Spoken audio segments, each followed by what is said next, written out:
Bismillahirrahmanirrahim. Nanti sampai masanya, kata Nabi SAW, sampai batu pun akan berkata, ya Abdallah, wahai hamba Allah, hadzal Yahudi, ini di belakangku khalfi ada seorang Yahudi, uqtulhu, bunuhlah dia.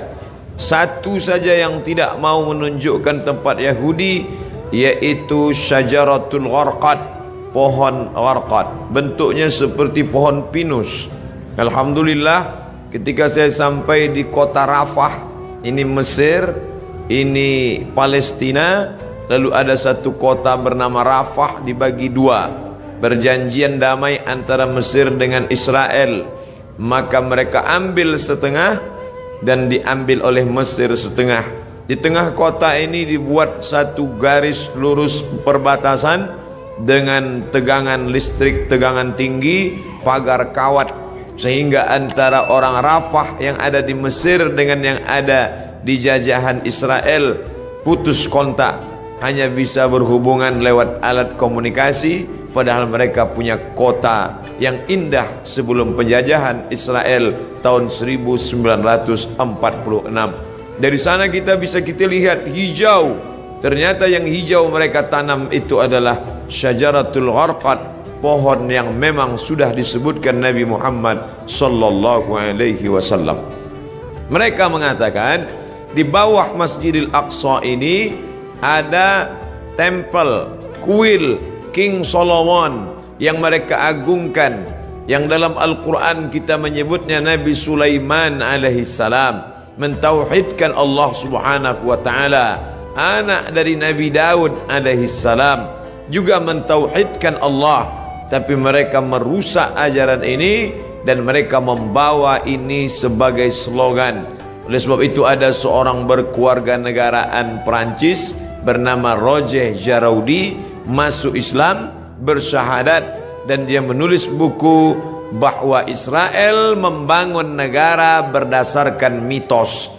Maka pemerintah menangkap Roger Jaraudi, dipenjarakan, tapi dia puas karena dia sudah mengungkap bagaimana kebatilan Israel. Penjajahan terbesar di atas dunia hari ini dilakukan oleh Israel. Tembok terpanjang di dunia hari ini, tembok yang dibangun oleh Israel. Sebenarnya di balik ini semua adalah Allah mau memperlihatkan kepada kita mana yang berjuang menegakkan agama Allah, mana yang diam saja. Bagi Bapak Ibu warga Jakarta yang mampu untuk berjihad, tapi tentu bukan jihad fisik, karena Israel lebih kuat daripada kita. Saya tidak ingin selesai saya tausiah khutbah tadi oleh kiai kita berapi-api, ditambah lagi ceramah Ustaz Somad, lalu selesai ini bapak-bapak mohon izin ke keluarga semuanya pergi ke Israel. Selesai ini besok kita baca koran, ada 3 warga Jakarta di Israel terbengkalai karena tidak dapat nasi uduk. Jihad yang kita lakukan bukan seperti itu. Apa yang bisa kita lakukan? Man jahaza ghazian faqad ghaza. Siapa yang sanggup mempersiapkan hartanya, ada namanya Syam Organizer, ada namanya Sahabat Al-Aqsa, cari nomor rekeningnya, kirimkan. Ada salah satu artis kita yang berangkat ke sana langsung. Mungkin dia punya finansial biaya yang luar biasa, badannya sehat, uangnya banyak, dia pergi ke sana untuk melihat langsung. Ada pula saudara kawan kita yang dengan hartanya, tolonglah, tapi andai tidak bisa, maka kiai kita melalui khutbah Jumat tadi mengajak kita berdoa, Allahumma ansur ikhwanana al-mujahidin al-mazlumina fi Palestin. Tolong saudara kami yang Allah yang teraniaya di Palestina. Orang-orang yang sekuler, liberal, iseng-iseng mulai mengetes ustaz. Kenapa ketika dulu Abrahah datang menghancurkan Ka'bah, Allah mengirim fa arsalna alaihim tayran ababil, kami kirim tayran ababil tarmihim bihijaratin min sijil, lalu mereka ditembak dengan peluru-peluru sijil yaitu batu-batu dari neraka. Faja'alahum ka'asfim ma'kul, lalu mereka seperti daun-daun yang dimakan ulat. Mengapa itu tidak terjadi sekarang, Ustaz? Perlu kita cermati sejarahnya. Zaman itu tidak ada orang beriman. Abdul Muttalib, seorang laki-laki yang soleh, sendirian. Dialah yang memegang kunci Ka'bah. Abdul Muttalib punya anak Abdullah, Abdullah punya anak Muhammad sallallahu alaihi wasallam. Maka Abdul Muttalib datang membawa kunci Ka'bah. Dia serahkan kepada Allah. Di pintu itu dia berkata, inna lihadzal baiti rabban yahmih. Rumah Baitullah ini ada Rabb, pemilik, pencipta, pelindungnya. Aku tak sanggup menjaganya, ya Allah jagalah dia. Zaman itu tidak ada orang beriman, tapi hari ini 2 miliar orang beriman. Asia Tenggara saja lebih dari 1,5 miliar. Indonesia, Malaysia, Brunei Darussalam, Moro, Patani Thailand Selatan. Maka ini sudah cukup.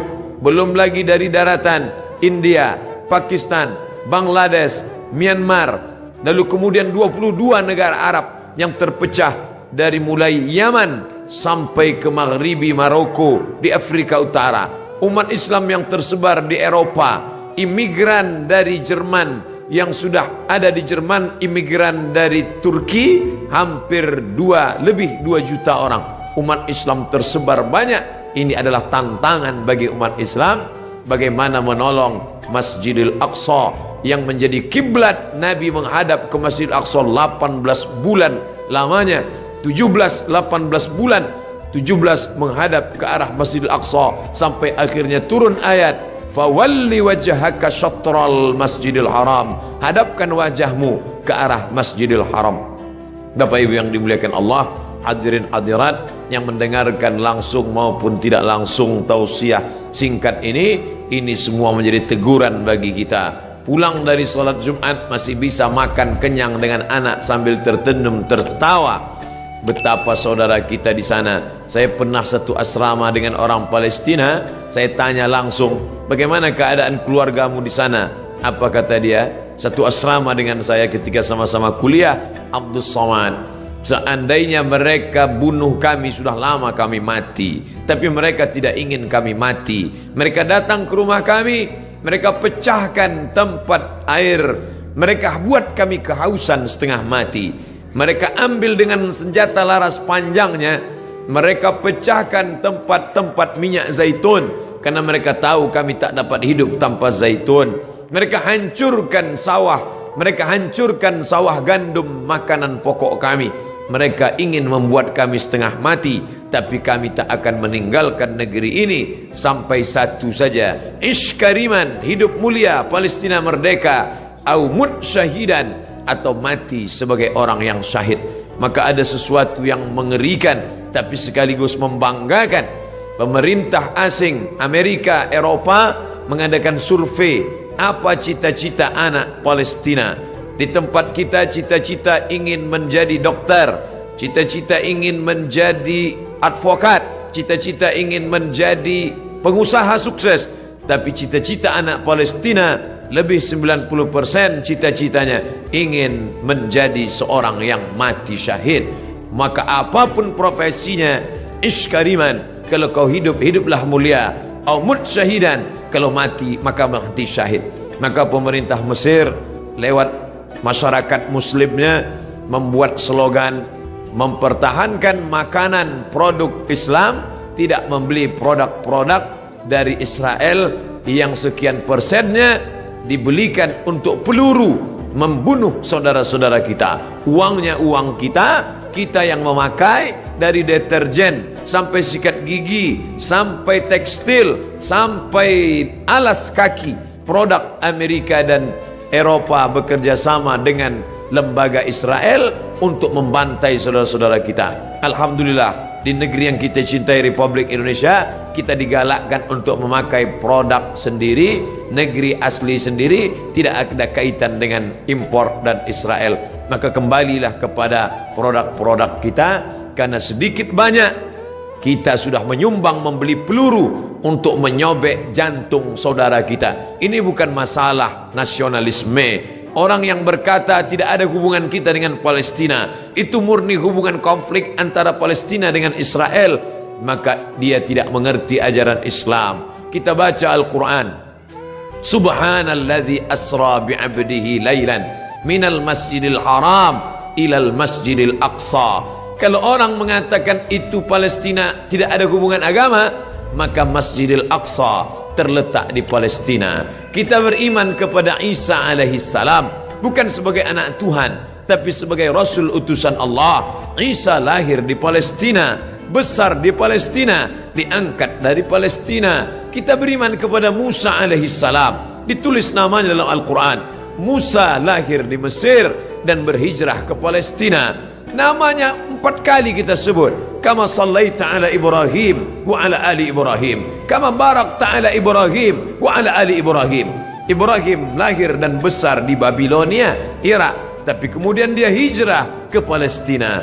Nabi Ishak di Palestina, Nabi Ismail di Palestina, hijrah ke Makkah Al-Mukarramah. Nabi Musa hijrah ke Palestina, Nabi Isa lahir besar di Palestina, dan Muhammad sallallahu alaihi wasallam Isra Mi'raj ke Palestina, barulah naik ke Sidratul Muntaha. Maka hubungan kita bukan sebagai hubungan kemanusiaan, tapi hubungan yang lebih kuat. Asyhadu an la ilaha illallah wa asyhadu anna Muhammadan Rasulullah. Andai kau bukan seorang muslim, andai tak percaya kepada Muhammad, untuk menyaksikan kebiadaban Israel cukuplah sebagai manusia, tak perlu menjadi seorang muslim untuk kasihan kepada Palestina. Tidak perlu menjadi seorang mukmin untuk peduli kepada Palestina. Cukup menjadi manusia yang berakal sehat, maka sudah cukup untuk membela Palestina sebagai manusia. Oleh sebab itu sekarang bergejolak orang-orang Eropa yang tidak bertuhan, ateis, tak percaya kepada Tuhan, tapi tetap membawa bendera Palestina. Maka aneh bin ajaib kalau ada orang Islam yang setiap hari berkata asyhadu an la ilaha illallah wa asyhadu anna Muhammadar Rasulullah, tapi tak tergerak hatinya melihat apa yang diderita oleh Palestina. Dulu kita tidak bisa melihatnya, tapi sekarang nyata. Twitter, BBM, WhatsApp, Instagram, sahabat-sahabat kita berkirim tentang video. Sampai hari ini saya tidak sampai hati untuk melihat penyiksaan tentara Israel terhadap anak-anak Palestina yang tak berdosa. 14 abad yang lalu Nabi kita berpesan, kalau kalian berperang, satajiduna rijalan fis sawami, kalau ketemu pendeta-pendeta di gereja, la ta'ridu lahum, jangan ganggu pendeta. La taqtulu sabiyan murdi'a, jangan bunuh anak kecil. Wala syaikhan faniya, jangan bunuh orang tua renta. La taqiranna syajaratan, jangan potong pokok kayu. Wala nakhlan, jangan potong pohon korma. La tahdimu buyutan, jangan hancurkan rumah. Sebelum kesepakatan Jenewa, aturan perang internasional, PBB, United Nation, Nabi 14 abad yang lalu sudah melarang jangan bunuh anak kecil, perempuan tua, renta, hamil, pendeta. Mereka bukan objek perang. Tapi Israel di tahun 2017, anak-anak tak berdosa, mereka pukul berdarah kepalanya. Tak sampai hati kita sampai hari ini melihat itu di video, di HP kita, dikirim sahabat kita lewat Instagram, mereka share lewat Facebook. Ada yang marah, berkecamuk dalam hatinya, tapi kita hanya memanjatkan doa. Ingat, ad-doa silahul mu'min. Anak-anak kita dudukkan sejenak, perhatikan. Mungkin kita perlihatkan di slide TV kita perlihatkan, oh anakku kau sekarang senang, bisa indah makan, jalan-jalan ke mall, bisa menikmati indahnya udara segar. Tapi coba kau lihat saudaramu di Palestina.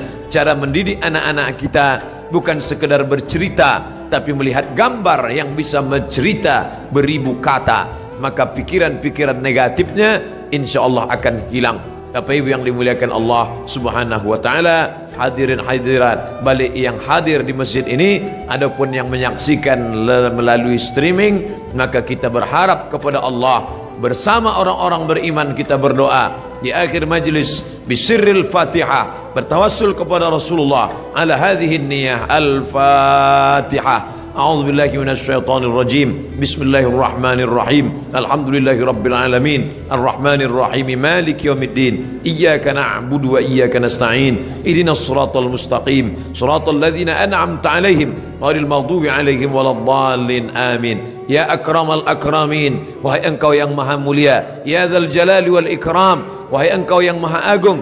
Allahumma ansur ikhwanana al-mujahidin al-mazlumina fi Palestin. Tolong saudara-saudara kami yang sedang teraniaya di Palestina ya Allah. Allahumma dammir a'da'aka a'da'ad-din. Hancurkan musuhmu, musuh kami dan musuh agamamu ya Allah. Allahumma syattid syamlahum. Hancurkan barisan mereka. Wa farriq jam'ahum. Cerai-beraikan barisan mereka. Waj'alhum fi nu'urihim. Dekatkan mereka kepada kematian mereka. Allahumma anzilir ra'ba fi qulubihim. Tanamkan rasa takut, rasa cemas, rasa ngeri ke dalam hati mereka. Wa anzilil malaikatal muqarrabin al-mudabbarin. Turunkan malaikat-malaikat yang kau atur. Ma'ajundin min junudika ya arhamar rahimin. Bersama tentara-tentaramu di hadapan pasukan musuhmu ya Allah. Allahumma sabbit qulubana. Kokohkan hati kami ala dinik dalam agamamu, wa ala ta'atik dalam ketaatan kepadamu.